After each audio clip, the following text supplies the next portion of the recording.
it's Tiffany, and I'm here with Free Tarot Friday for Wise Skies. We got started a little early because I wanted to kind of test the sound. I got some feedback that last week the sound was a little choppy. I was using my phone, so I'm using my computer today. So Bridget, will you tell me if you can hear me? Is this sound better this week like this? I'll be watching for your comment. Also, I wanted to hop on a little early because my copy of the 2020 workbook came in, and it's so cute. It's our first time trying it. We did it based on the calendar. And if you guys don't have our digital calendar yet, I wanted to show you. Where's the thing? So it kind of looks like that. So you can see like up at the top, there's a little star because it's a numerology power day on the 22nd. Or you can see like the sun is going to sextile, I think, Chiron. So, you know, that's how the digital calendar works. When you open up the event, not the camp, but the numerology event, it then has a little description. So it tells you what's going on.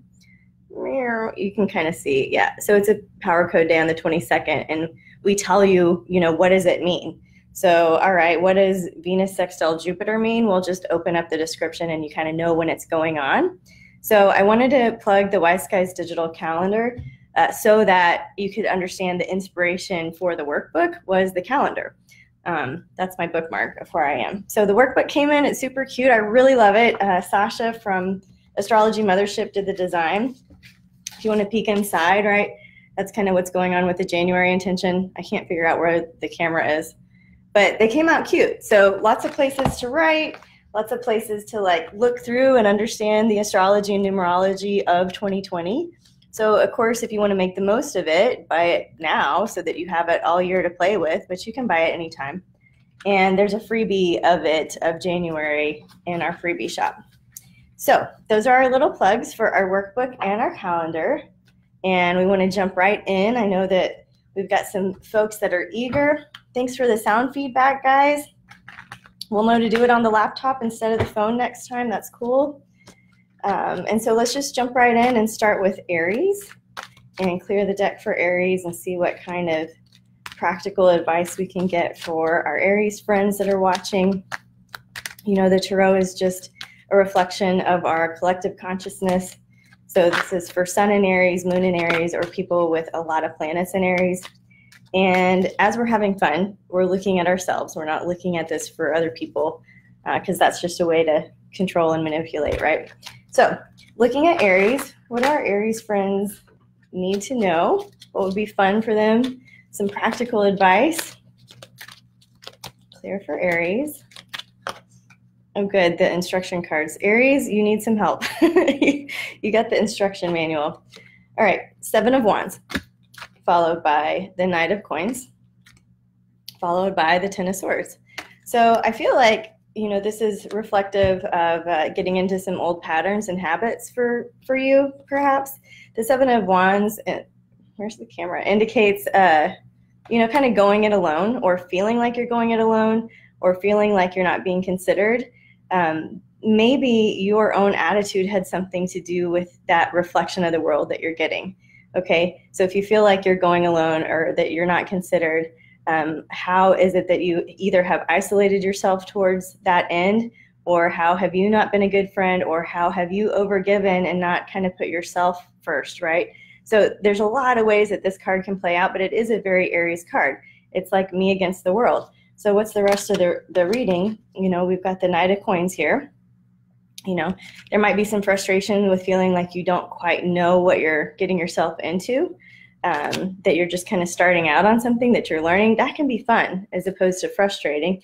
And then the Ten of Swords says the worst is over. So if you feel like you relate to this, I'm all by myself card, just know that it's okay. Help is on the way. You know, look for people that do consider you. Look for people that are good team members. Be, you know, if you want to have a good friend, be a good friend, basically, is the advice for Aries. Let's clear for Taurus. I wonder why some of you, when you join, it's green. Is that maybe because we're friends? Okay, clear for Taurus. What do our Taurus friends need to know or hear to get some practical advice for their weekend? Okay, that one wanted to come out. I think the Taurus got this last week too. The Three of Coins and the Queen of Coins and the Devil. All very Taurian cards. All right, ultimately you get your wish. So this is actually a good reading for you, Taurus. The Three of Coins, you know, this indicates that you are kind of moving into a more creative aspect of your endeavor. So maybe you feel like you've simplified, you've laid the foundation, you're working on something that feels very in tune with your life's mission, but you want to change it up and take it a step further. You know, so what is it that, you know, you could go even further with? Like, do you need a new label or a new sticker that makes it that much more crisp? Or can you put something else on your tagline on your email? You know, it's like kind of just going the extra mile. Those are little ways, but maybe there's big ways. You know, maybe you want to get a PhD in what you're doing. Because, you know, the Queen of Coins, ultimately, this is a very Taurian card. The Queen of Coins, this kind of, in taking your creativity to the next level, you're really providing for the future. You're really looking for that security and stability in new, innovative ways, which is not very Taurian, but hey, you know, Uranus is in Taurus right now. So I feel like you have more ideas than maybe you've ever had, that you're more open-minded than you've ever been. And probably that's killing some of you guys. Like, probably there's a little bit of obsession and crazy talk going on up here. So, you know, the 5 obstacles, the things that keep us separate of our creator, one of them is this, like, it's like there's pleasure, but there's also this extreme aversion to pain.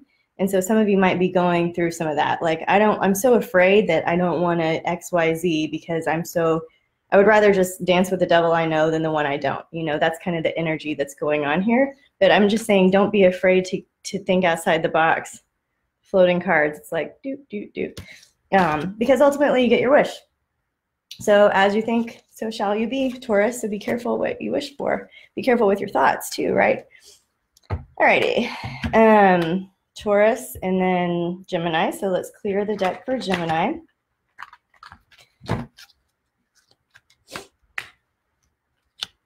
Clear for Gemini. And if you guys have any questions along the way, just pop them in the comments and I'll see them. It's super easy to see this on the computer as opposed to looking at on my phone. Yay. Okay. Gemini. Hi, Brooke. I'm glad you're listening live today. Clear for Gemini. What do our Gemini friends need to know or hear that gives them a little bit of practical advice, some extra love, look into the cosmic consciousness.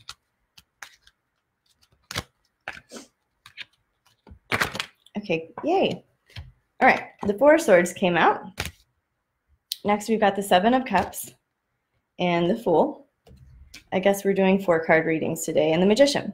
So starting with the 4 of Swords, I almost said chords. For Gemini, you know, this is usually a card that indicates you need to give it a rest, that you need to stop thinking about something, that you need to just put it down and focus your energy on something else. But the problem is you've got a lot of things to focus on. So you have a lot of choices. They're all equally good. There's not a wrong choice here. It's just like focus your energy somewhere else. Whatever you've been chewing or stewing on is just kind of non-productive right now.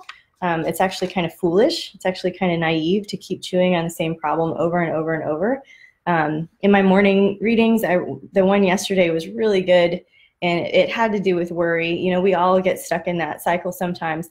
But basically it said, you know, if you maybe you were intended to go through a certain painful thing once, but you continue to experience it over and over and over and over again to the level that you're willing to recreate it in your mind and replay it and come up with different scenarios, right? So it's all foolish anyways, because it's all Maya anyways, right? Illusion, that is. And ultimately, you are the magician, Gemini. So you get to, as above, so below. You get to, as you think, so shall you be. You get to use the card of to thine own self be true. So we're not as much worried about the options anymore as we are with kind of our own inner alignment. And so Gemini often have those like 2 voices going on, or many voices going on. And they have the gift of like stepping out of that and observing and being able to see the fluctuations of the mind. And that when you observe that, then you know that you are not that. And I think that's really what this spread is talking about, kind of overcoming My prayers were that these are practical, and I'm like, woo, spiritual woo-woo land this morning. So sorry, I was reading one of the yoga books, and I got lost in it, and I loved it. I had the Bhagavad Gita playing in the background. I had all the incense my dad got me for Christmas, and I just gave myself a breather, you know, away from the email and the phone for just a couple of hours just to read and recharge. So let's check in for Cancer. That's funny. That was my very close Cancer friend that was calling. Clear for Cancer. What do our Cancer friends need to know? What kind of practical or spiritual advice can we give them for the weekend? Shuffle 3 times. Okay, for Cancer. What's going on with our Cancer friends?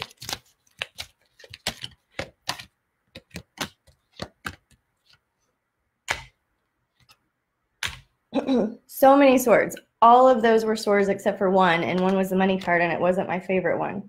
Okay, so I wanted to get to a point of like, what does all of this mean?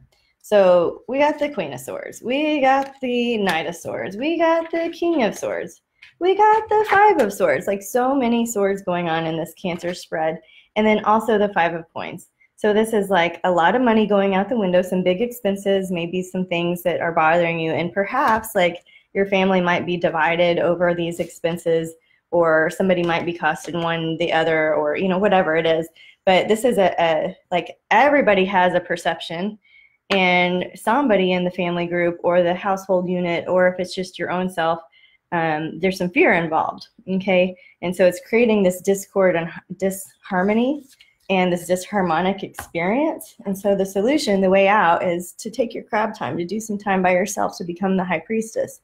The High Priestess studies alone, you know, in the woods, the sacred texts. Like she gives herself the quiet time to recharge. Sometimes that's not possible wherever you are in the world. But I would say that, you know, Cancer, there's a lot of different perspectives coming at you, and Cancer can tend to overgive and nurture. They're naturally very good at that, but sometimes it causes them their own kind of sanity. So taking some time to yourself, doing your crab work, even if it's just for the evening, like, guys, I'm going to my room, I'm watching Netflix, and you guys take care of it, okay? Hopefully that makes sense to some Cancers watching. That card fell out again. It's like, yes, we did mean that card. Thanks, got it. Okay, after Cancer comes Leo. Let's clear the deck for Leo.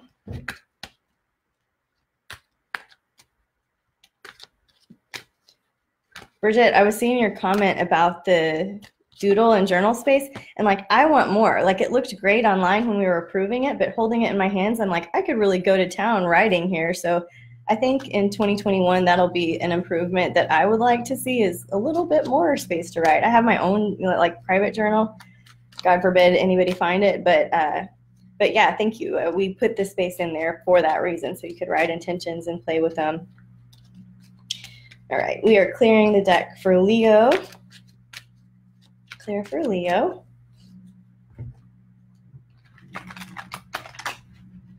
That was a really good shuffle. I feel super confident about our Leo reading. Okay, clear for Leo. So we got the Justice card first, followed by the Nine of Wands, and the Four of Cups, and the Death card. I feel like this is similar to Leo last week too, and the High Priestess. Okay, so we'll stop there. You know, the Justice card usually comes out, it's a card of karma, you know, and karma is one of the main pillars, one of the 4 main pillars of the universal way, right? Of that which is kind of universal to all of us. So when I pull a card like Justice, and I'm like, oh, don't, you know, watch out for the karma police, and don't be the karma police. You don't have to get in everybody's business and be all codependent and judgy and take things personally. Like, I mean that, but there's a deeper level to it. Okay, so with Leo, with the Justice card, like, are you like in that shallow place of kind of meddling? Are you in that deeper space of wondering why you're behaving that way? Like, what are you afraid of, really? Do you need an emotional detox and take a step back for a little while? Those are kind of the deeper meanings of that card. What else is going on for Leo? I'm like scared to death. I'm going to start typing. Nine of Wands, you know, feeling like you're taking on a little bit too much, but also being bored. Like, it's like nothing is making me happy right now, right? Like, you're doing what I say and it's not good enough, or it's not right, or it's not fast enough, or it's not in the right tone. You know what I mean? It's like this kind of general distaste. And I think my sense is that it's because you're externally focused as opposed to internally focused. So you're going to kind of feel like, I'm doing too much and I'm bored with you if I'm focused on, you know, what you're doing in order to make me happy. If I'm focused on what you're doing because I'm trying to be a service, different ball game, right? So that needs to stop. This kind of crazy making behavior needs to stop. And also some time alone, you know, in your own world, focusing on you, what makes you happy. You know, Leo can keep asking themselves, what's most loving for me? And we don't want to like overdo it and get to a place of self, but that's just kind of the general tone. Hopefully that made some kind of sense. Leo, I'm going kind of slow, aren't I? Virgo is next. Let's clear the deck for Virgo. I really wanted to give Aries and Taurus enough time because I feel like I'm always just warming up to get through them, you know, like to get through my first couple ones so that I'm warmed up.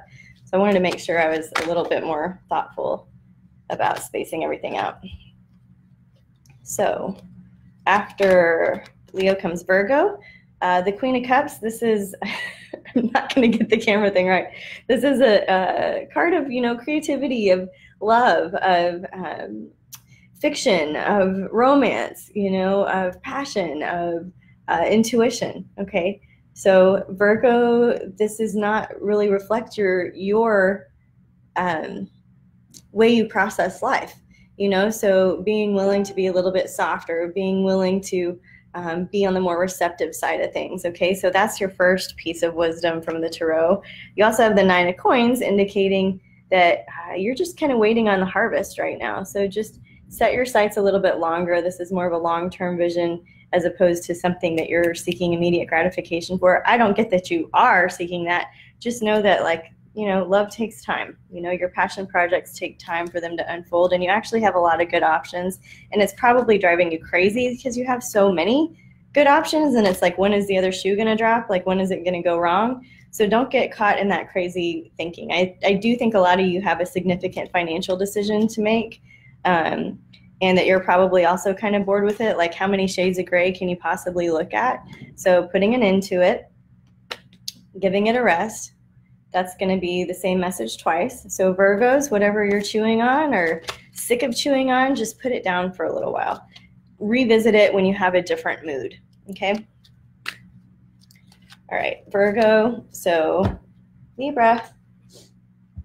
Let me scroll. Whoa, okay, yay. Okay, hi Magda, are you guys in India yet? Are you just traveling? I love seeing all your faces on there. All right, let's clear the deck for Libra. Let's get some good advice for Libra, some practical information they can use in their weekend. The Eight of Coins is what fell out. Shuffle 3 times for clarity. Good, I like when we start seeing different cards so not everybody gets the same freaking reading. Okay, so the Eight of Coins popped out. The Eight of Coins, this is kind of when he's working on his trade. So sometimes I'm like, well, back to the drawing board. And sometimes I'm like, chop wood, carry water. And sometimes I'm like, how can you be the steady guy when everything's chaotic? So that's kind of the general vibe for Libra. So I want to look at the rest of the cards to see how the rest of it unfolds. The Six of Cups comes when, you know, the cups are the emotional card, right? And the Six of Cups, like, they're getting their cups filled from each other. I usually talk about this card like Deborah does in her book, The Tarot Primer. And it's like a blast from the past, a cup of generosity, a card of generosity and reciprocity, and just sharing good times. Okay, so Libra, you're innately very good at that. So a little bit of foundational work with that which is feeding your soul, with your partnership, with your good friends, with the people that make you laugh and enjoy life, the people that give you a yes, that help you go forward, surrounding yourself with the people that you want to, I don't want to say emulate, but, you're like the 5 closest people that you hang out with. And this is a card of yes, like they're pulling you along in life. So who are you yoked to? Maybe some of you are spending a little bit of too much money, or maybe you have invested in something that you really, really love, and that's just how it is right now. I know that you have a lot of options out there too. So, ultimately the Page of Cups is a message of love. So doing something that's loving for yourself this weekend, Libra, that feels good, to be around uplifting people. All right, after Libra, Scorpio. I know we've got some Scorpios watching. Clear the deck for Scorpio. This is also a time when I check in and get some advice for myself, right? I've got 4 planets in Scorpio, so I usually take the Scorpio readings, I don't know, pretty seriously, heavily. So clear for Scorpio. And what do our Scorpios need to hear a message above all else? If they've been chewing on something, if they've been worried, what do they need to hear that helps them really kind of get a message from their higher power? All right.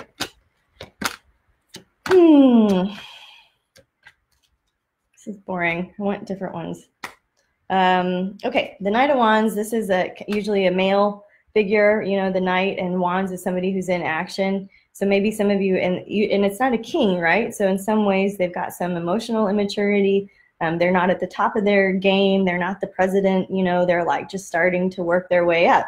And so sometimes this energy can be a little chaotic, fits and starts, and they're just kind of going and doing and throwing spaghetti at the wall, right? And so sometimes you're like, so if you're doing that, if that's you, like check into the focus. What are your motives? Or if you're around somebody that's like that, do you want to continue the crazy making behaviors? I say that because there's a 5 of Swords, and usually that's a fight that is not worth fighting because nobody wins. It's like you've said everything you needed to say, and focusing back on your own action is really kind of the message there. You've also got the 7 of Coins, which is waiting on your harvest. You've planted some positive seeds. Hopefully they're positive. Similar message as the Leo, right? Like you don't have to get codependent with other people. You don't have to get in their business. The karma police are there, and just know that you're responsible for your own behavior, your own emotions, your own attitudes towards people, your own thoughts. So taking this card a level deeper than we normally do. And then also the 9 of Wands, where you've taken on a little too much and you need a breather. So this weekend, Scorpio, maybe you can let yourself off the hook. The 10 of Cups card came out, and this is a message of love. This is a message of happy family. This is a message of resolution, of coming together, of healing, of mending fences. So if some of you guys are having a breakup or a separation, then look, to the future. Decline that call. Decline. Doing tarot readings, universe. All right, after Scorpio, who's next? A Scorpio is an 8, so a 9 is Sagittarius. Let's clear the deck for Sag. Clear for Sag. What do our Sagittarius friends need to know here or understand? Practical or fun advice for the weekend ahead for Sag. 5 of Cups. 8 of Cups. Temperance. 10 of Swords. So this is a little heavy for our Saggies and the Fool. So, the 5 of Cups and like all of these cards together are pretty heavy. Okay, so let's give our Saggies some extra love. The 5 of Cups is like kind of forgetting your blessings in life and kind of looking at what's wrong and focusing on the past instead of what the potential is for the future. So that's one little piece of advice for our Sagittarius. This is leaving a situation, a thought, an old way of acting, and an old way of relating to people. This is something that needs to be put down, or for consideration is to be put down. If what you're doing isn't working, it's time to stop and do something different.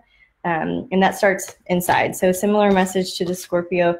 And the next card is Temperance. So usually we get that card when we're overthinking, overeating, overdoing, over analyzing. And, you know, often like this is where we get into trouble when we're self-reliant as opposed to being God reliant.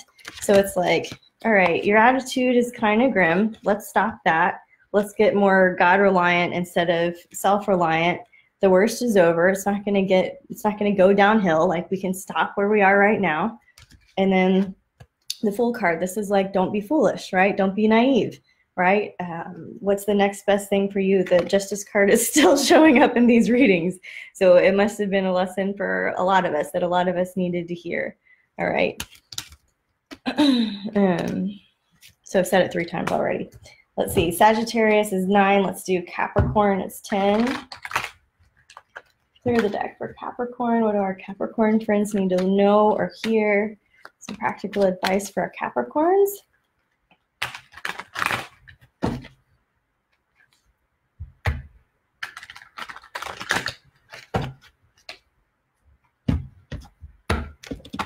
Okay. 3 fell out. Thanks. All right. The ones that fell out were the Judgment card, Capricorn, life after death, you know, going through a purification process, a dark night of the ego, putting self down. The Devil card, like it hasn't been easy. Like it's been pretty stressful. Like you've been really chewing, obsessing on it. A lot of times when I get the Devil, it's people that are really worked up about sex or money or both, or things that are kind of like, what's the right word? I don't know, I'm a Scorpio, it's all dark to me, right? But like the darker side of life. So Capricorn has this ego, right? They have the material world that they're in, and then they also have the tail that are in the deep underwaters of the ocean. So they have this intuitive side and they have this very practical side, right? Capricorn has unique magic. So if they're upset about something, it's like, it's almost like, are you mad at yourself, you know, for, I don't know, not ending something sooner, not, you know, whatever that is. Like, I'm not really talking about relationships. Maybe I am for some of you, but it's like, what are you actually mad about? It's probably not out there. If you're a Capricorn, which you are for the reading I'm giving right now, it's like what happened inside that pissed you off about you. And it's time to take a leap of faith. And so, you know, with all of the astrology, with all the planets in Capricorn right now, there's a lot of intensity in their lives because it's all hitting their sun the way they shine. And I would imagine there's a lot of deaths of ego, a lot of deaths of self with our Capricorn friends. And so I'd be curious, you know, talk to your Capricorn friends, ask them what they're going through, bring them something sweet for dinner, you know, like be thoughtful and considerate of them. Ultimately, Capricorn, it's time to take a leap of faith, change it up, change the energy. Taking a leap of faith doesn't mean, and it turns out okay. There might still be like a growing process that you're going through. All right. Capricorn, and then comes Aquarius. So let me also say, guys, I'm just a friend reading tarot cards. So always take your own wisdom. You know, you were born wise. You innately know what to do. This is just us having fun with life, right? Okay, those things fell out. So after Capricorn was Aquarius, the moon fell out. I was hoping somebody would get the moon today because I'm always talking about the moon in terms of like more will be revealed and we don't have all the answers yet, you know? And the thing is, like, this card means the unknown. So probably that's true for Aquarius. Probably there's like life is playing out and you don't have all the puzzle pieces yet and you're trying to put this puzzle together, but you don't have all the pieces yet, so you can't. So there could be some of that going on. The moon can also mean deception, so that could be going on. Sometimes we deceive ourselves, you know, or we become delusional and thinking that reality is this way, but actually it's not. But in terms of the unseen, okay, this card can kind of relate to the spiritual world, right, to God, but it can also be like the things that are unseen, like anxiety, depression, emotions, you know, things that are kind of in the ethers that aren't real, that aren't everlasting. You know, everything's changing. Our bodies are changing. Our minds are changing. The climate is changing. The world is changing. The garden, nature is changing. Nature will show you. But that one thing that doesn't change is your true essence, you know, yourself, your soul that is here and in the hereafter. Okay, so I just have like new ideas about the moon card, and I was really hoping somebody would get it. So Aquarius, hopefully some of that resonates with you. I'd love some feedback. Also the Empress card, meaning you're in an early stage of creativity. This can be the pregnancy card. So maybe, you know, you could look at this and be like, oh, you're pregnant and you don't know what the sex is, right? Moon and Empress. You could also look at this as like you're in an incubation period and more will be revealed, right? Okay, it could be you're planting some seeds, and be careful because the unknown is picking up on it. So what is it that you're throwing out there? What are you casting? And you probably need a little alone time. Maybe you've been connecting and networking and going and doing. You probably are looking for a little bit of solace to work on your own soul. And so I know that's a big message for Aquarius in 2020. If you're reading our horoscopes and numerology at Wise Skies advice. Okay, so that's Aquarius. That's a Gemini calling, my cousin. Okay, so what was the next thing? Aquarius, then Pisces. I really don't know how to turn notifications off. Like, I legit don't know. I apologize. I know that's super unprofessional. But how professional can you be reading tarot cards in my house, right? So Pisces is up next. It's the last one in the deck. Thank you, Pisces, for your patience and compassion and all the special magic you turn out into the universe. I see at least one super cool Pisces watching. Let's get some clear advice and practical guidance for our Pisces friends.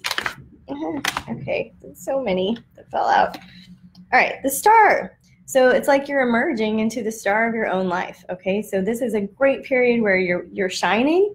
And so if you're feeling good, then go for it. You know, if you're not feeling good and you're like, I wish I was the star, you know, remember that you are the star of your own life. It looks like, look, I was hoping somebody would get this card too.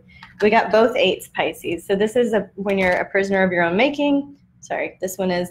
And this one is when you need to walk away and not look back, put something down, an outdated belief that is not serving you anymore, a person that is slowing your roll, like something that you need to just kind of stop. It could be, I'm so confused. It could be eating habits. It could be alcohol. It could be anything that's just kind of blocking you to your own divine connection.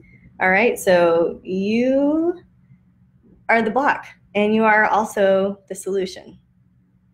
So chew on that for a while. You're the star of your own show, so live like it. You know, what if you knew your true essence? What if you knew your true core nature, Pisces? How would you start acting? You know, how would you start acting, Pisces, if you really knew your core nature, right? The Queen of Wands is there, so it's like act like it. Act the part. Don't one day be the person that you knew you came down to be. Like, that's an easy thing to do. Like, act. It's like act your age, but act your soul is really what this reading says. So that clears us up for the zodiac. I will post the video so that you can rewatch it if you missed your sign. Yay, Melissa, thank you for that Capricorn feedback. I love hearing from you guys. Dina Jones DeWeese, if you're still watching and you're asking about financial relief, it did look like, right, remember the Cancer thing was like, ouch, there's some financial stuff going on for you guys. So for Dina, there's a Knight of Swords involved in the, it just looks like you're really tied up, like you're really worked up about it in your head. So I would say the sooner you can kind of create the freedom and the space in your head to let it go, the sooner it'll start kind of dissipating. Look, I got a new cute moon necklace. Okay, let's see. Anybody else have any specific questions? We've made it all the way Aries through Pisces, so I'm going to go ahead and sign off if we don't have any personal questions. I always appreciate your feedback and comments. I believe that I linked to our Tarot learning group, and so I wanted to invite you to, you know, be part of that. It's free. We just post in there different cards. People have different decks. They have different interpretations than I do, you know, and we just learn from each other. Ultimately, these are little divination tools, and they're images, and a lot of the decks have used similar images, but some artists have kind of like gone rogue and done something completely different. The meanings are all there, but what's happening is it's like you're getting an image and it's conjuring an idea of your own life experience that you can kind of relate. They're like little mirrors, right? And so as you go out into the world, so are the people in your life. They're like these little mirrors that are kind of giving you advice for coming back home. You know, the Ram Dass quote that has been passed around a lot with his recent passing is we're all just walking each other home. Okay, and we are. And so hopefully this has been useful to you. I hope that you pay it forward. I hope you do something out of kindness for somebody else that lifts them up on their journey. And until next time, you can check out our forecast, our podcast at wiseskiesadvice.com. Of course, I was promoting our awesome workbook for 2020 and our digital calendar. Thanks for hanging out with me, and namaste.